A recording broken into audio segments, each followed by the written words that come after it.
কি করবো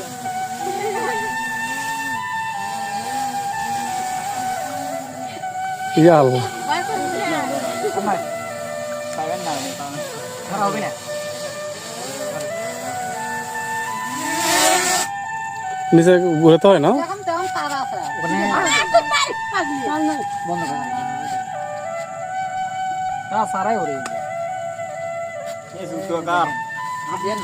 এটা হচ্ছে চোখ এখানে দেখা যায় উপর থেকে মোটর দেওয়া আছে দেখেন হাত দেন হাত দেন তলে হাত দেন তলে হাত দেন হ্যাঁ পাখির সময় ঠিক আছে সিলের সিল পাখি এটা উড়ে বেড়ায় খেলে উপর দিয়ে এটা দিয়ে ডান বাম যায় সুতে লাগানো থাকে না এটা গুড্ডি নয় ডান বাম যাওয়ার জন্য আমরা এটা টিপিচ্ছি এই জায়গাতে এটা হচ্ছে